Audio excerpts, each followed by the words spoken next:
vez más estamos aquí en este canal para reflexionar sobre nuestra fe cristiana, fundada siempre en la palabra de Dios y en la enseñanza de la Iglesia Católica. En este espacio quisiera reflexionar en torno a un elemento muy importante y muy mencionado siempre en el tiempo de la Cuaresma. El texto de San Mateo capítulo 6, a partir del versículo 1 hasta el versículo 18, enfatiza la importancia de la oración, del ayuno y de la limosna. Tres elementos que en la tradición de la Iglesia han estado presentes como ejes rectores de la vivencia ascética, de la vivencia orante, de la vivencia mística del tiempo cuaresmal. Estos tres elementos sin duda siempre nos darán para una reflexión muy profunda y muy amplia. Quisiera centrarme en este momento en el tema de la oración. Y es que el Catecismo de la Iglesia Católica, en la cuarta parte, dedicará un amplio estudio, vamos a decirlo así, muchísimo tiempo dedicará mucho espacio para hablar de la oración cristiana. Y hablar de la oración cristiana como una consecuencia primero de haber conocido a Dios.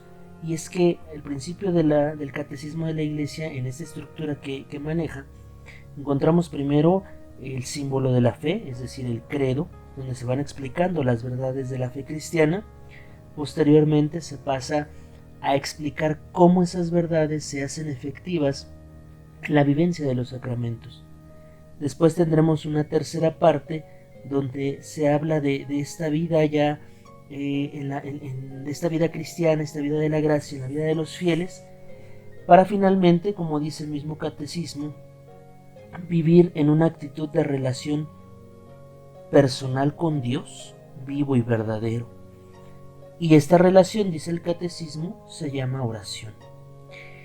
De modo entonces que la oración viene a ser, pues, como insisto, una consecuencia de haber conocido la fe, de haber conocido al Señor, de haber conocido el Evangelio, pero también se convierte en el alimento que nos lleva a seguir conociendo al Señor, al que no podemos agotar, pero también a seguir conociéndonos a nosotros a la luz del proyecto divino.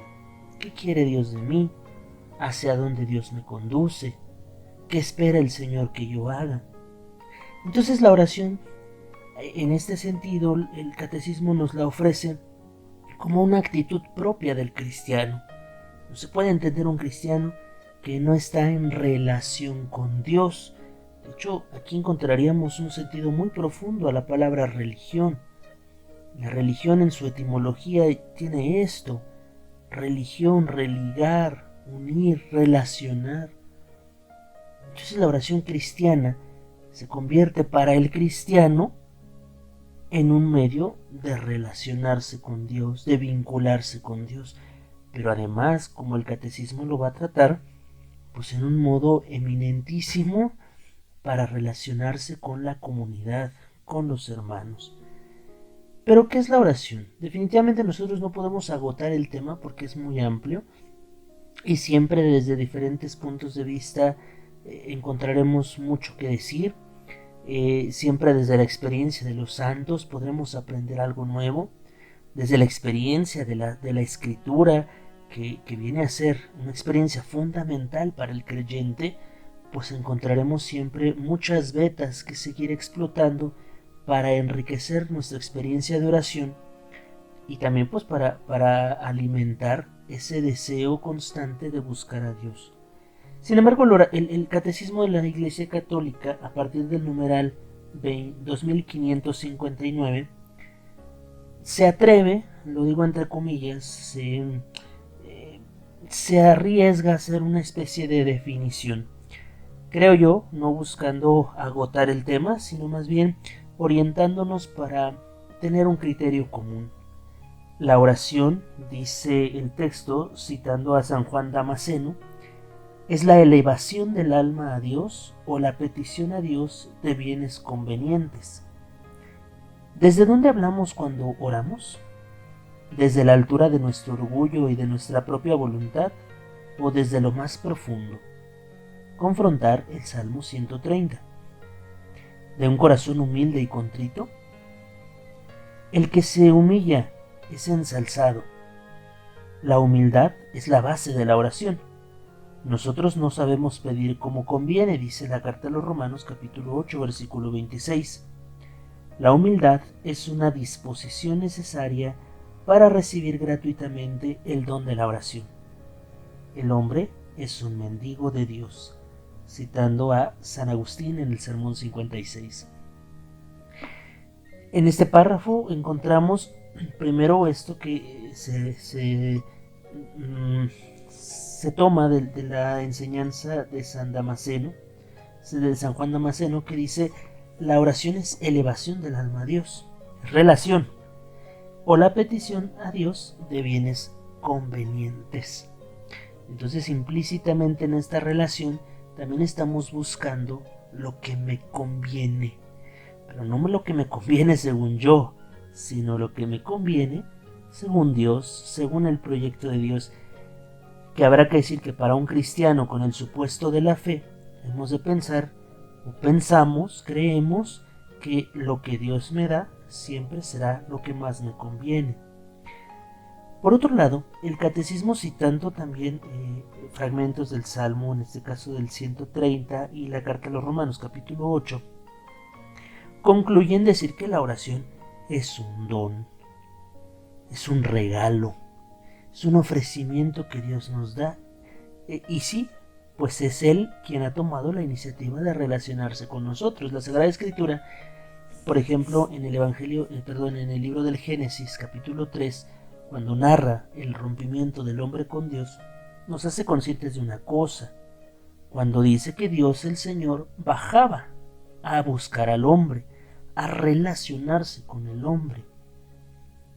Dios ha tomado la iniciativa, y si nos damos cuenta, por ejemplo, en el mismo Génesis capítulo 12, a partir del versículo 1, encontramos cómo Dios toma la iniciativa de dirigirse a Abraham y de proponerle ser el inicio de un nuevo pueblo que viva en relación con Dios.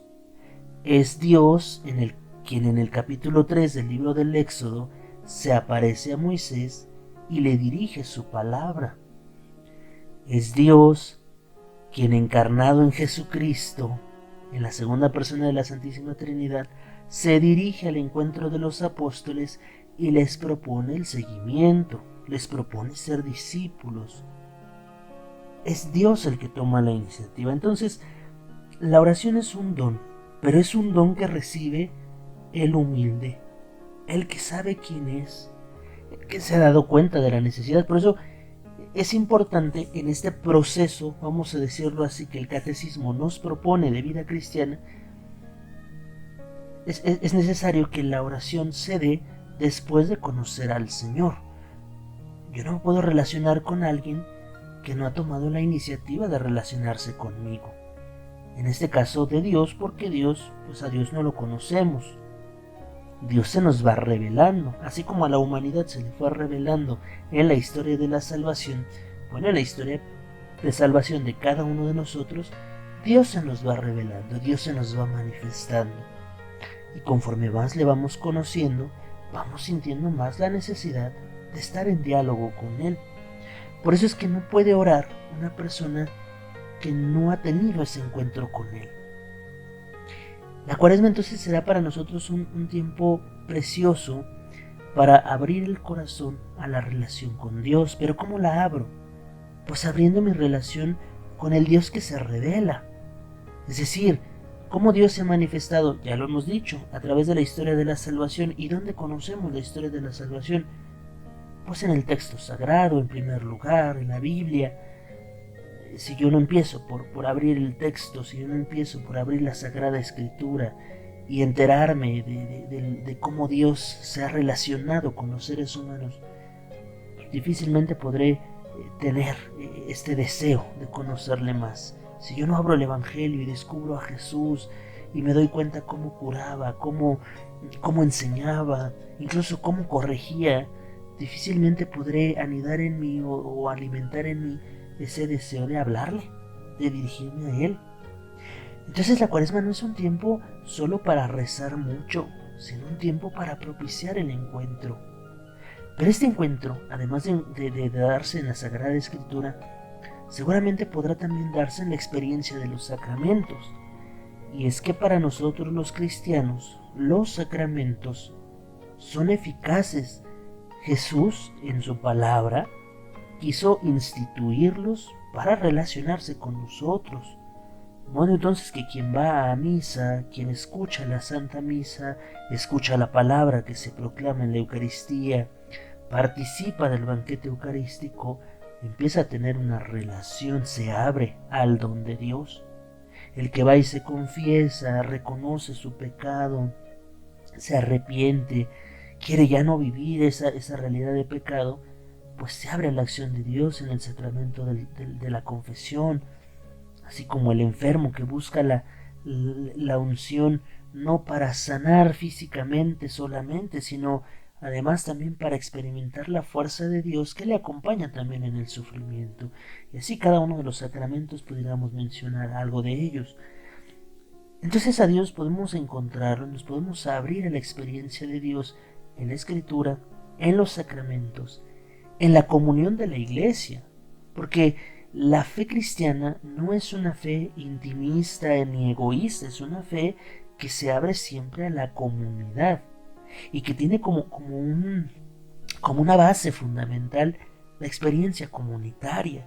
Tan es así que los sacramentos están diseñados, por así decirlo, a través de la tradición de la Iglesia, pues de un modo comunitario. No hay sacramentos individuales. Por lo menos tiene que haber otro, tiene que haber dos, el ministro que confecciona el sacramento y la comunidad, aunque esta comunidad sea solo una persona, pero tiene que haber por lo menos dos. Esta experiencia comunitaria nos lleva a pensar también en la importancia de saber encontrar a Dios en el hermano. Y evidentemente, como el Evangelio de San Mateo en el capítulo 25, cuando encontramos el juicio de las naciones a partir del versículo 31, encontraremos también pues cómo el Señor reclama, lo digo entre comillas, el hecho de descubrir a Dios en el más necesitado, en el más pobre, en el más alejado, en el más, voy a decirlo así, repugnante a los ojos humanos, en el que no me es grato. ¿En dónde más encontrar al Señor, además de la Escritura, los sacramentos, la comunidad cristiana? Un elemento muy importante de esta comunidad cristiana es la adhesión a esa comunidad. Y es que el cristiano que ha sido bautizado en el nombre del Padre y del Hijo y del Espíritu Santo, forma parte de una familia. Y esta adhesión, que no solamente tiene que ser efectiva, ya soy católico, ya voy a misa, ya me confieso, sino también afectiva. Amo mi iglesia, escucho la voz de mis pastores, porque también una fuente de la revelación es esta, la tradición de la iglesia, que han enseñado los padres de la iglesia. Los padres nos referimos a aquellos santos que sistematizaron la fe en términos filosóficos, que diseñaron también y sistematizaron esta fe revelada por Jesucristo en el Evangelio en los términos, por ejemplo, de una antropología, de una moral, del dogma, etc. Estos padres de la iglesia que fueron hablándonos, que nos fueron explicitando los elementos de la fe, pero que después esta tradición se fue heredando a los obispos, a los sacerdotes, de manera especial, pues que el Papa se ha convertido también en este depositario de la fe y en este custodio de la fe cristiana. Es por eso que la adhesión a la enseñanza de los pastores de la iglesia será también un modo importante de conocer a Jesús, porque el pastor de la iglesia no nos va a enseñar algo que sea en contra de la fe. Y será importante entonces tener siempre en las dos manos estas cosas, la escritura y la enseñanza de la iglesia, que siempre tendrán que ir en completa armonía. Y esto nos anima a orar, esto nos anima a hablar con el Señor. Podemos decir muchas cosas de la oración, podemos hablar y dar muchas definiciones y muchos ejemplos, pero He dicho ya algunos modos de cómo alimentar nuestra actitud orante, que insisto tendrá que convertirse en una actitud de vida, pero también quisiera proponer un, un medio muy sencillo para permanecer siempre en oración.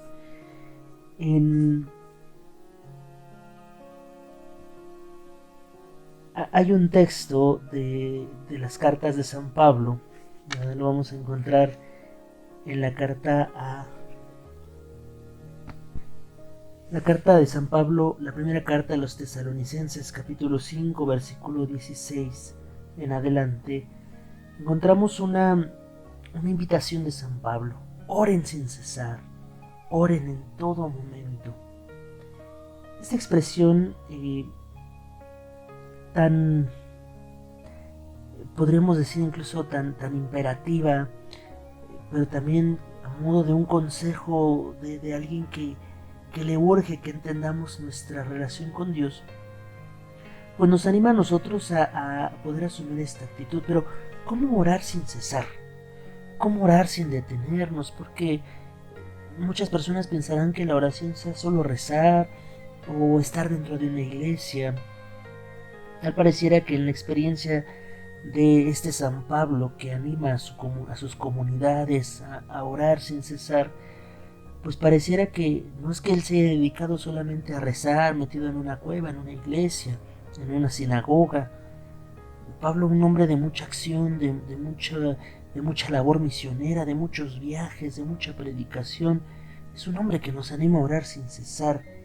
¿Qué pudo haber alimentado la oración de este San Pablo? ¿Qué pudo haber alimentado la oración o esta actitud orante en todo momento?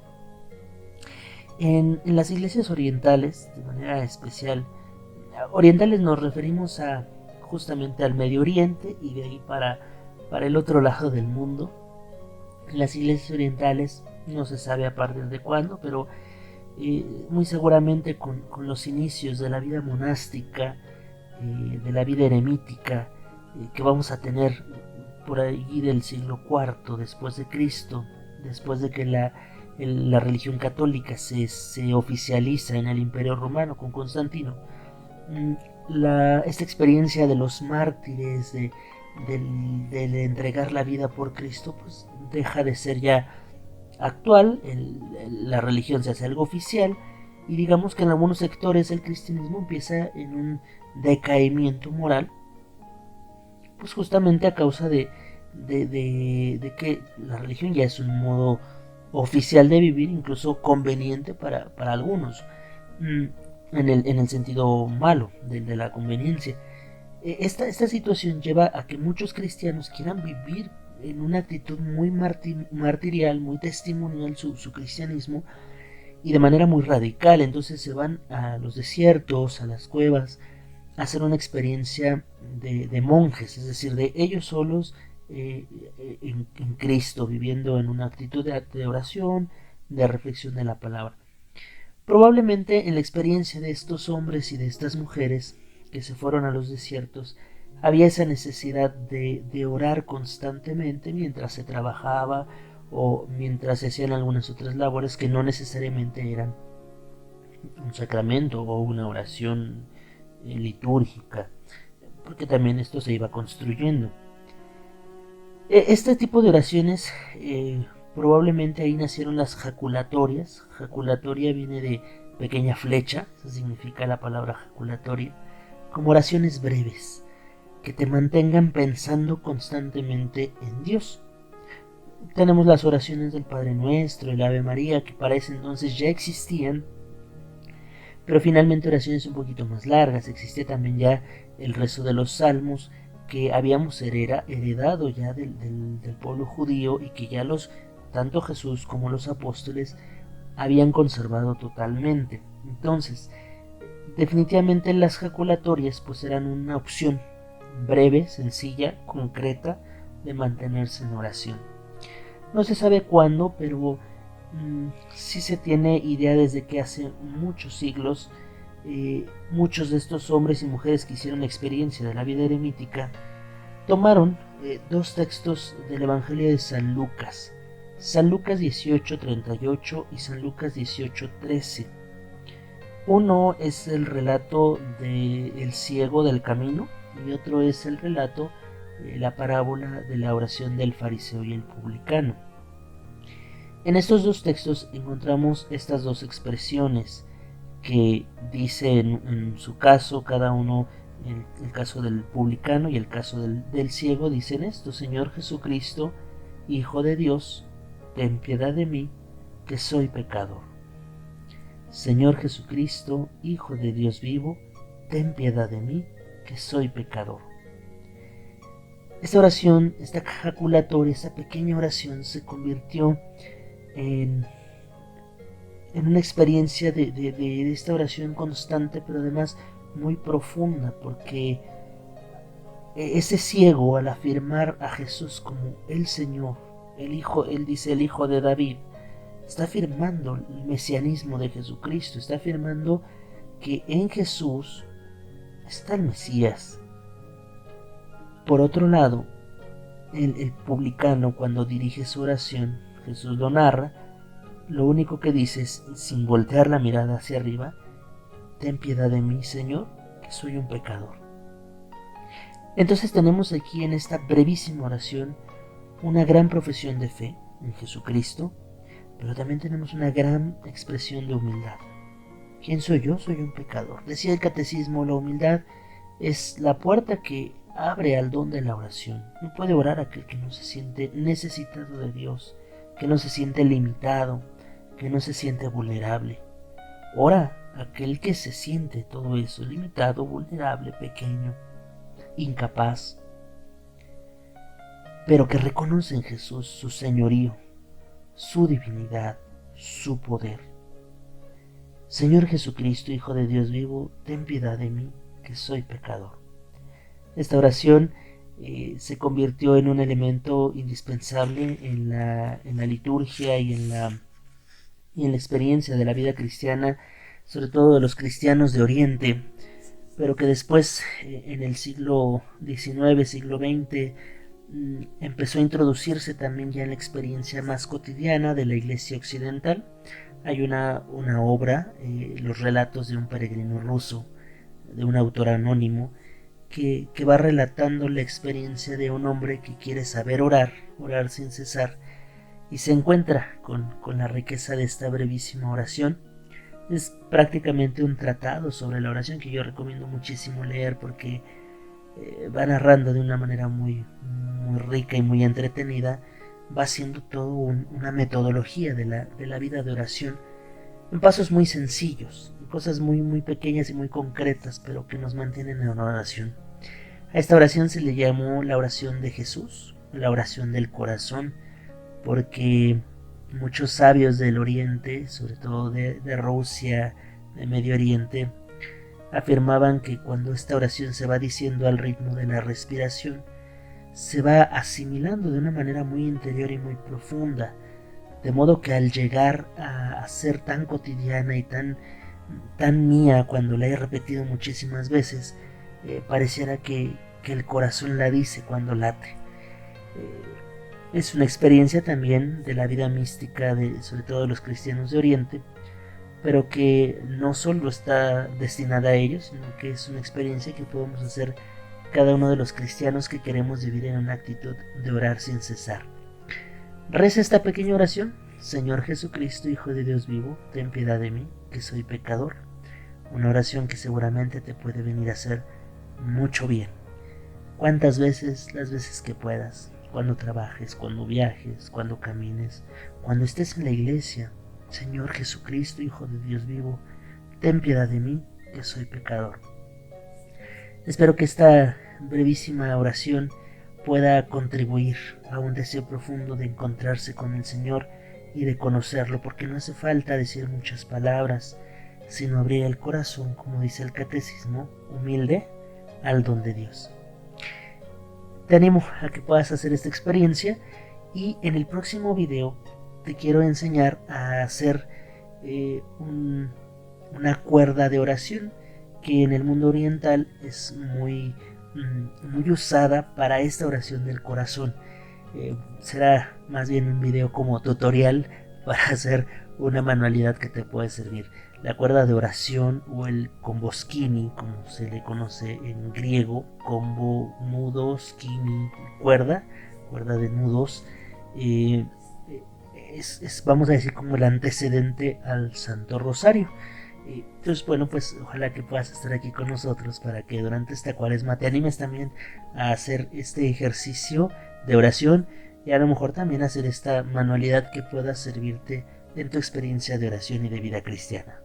Que Dios te bendiga.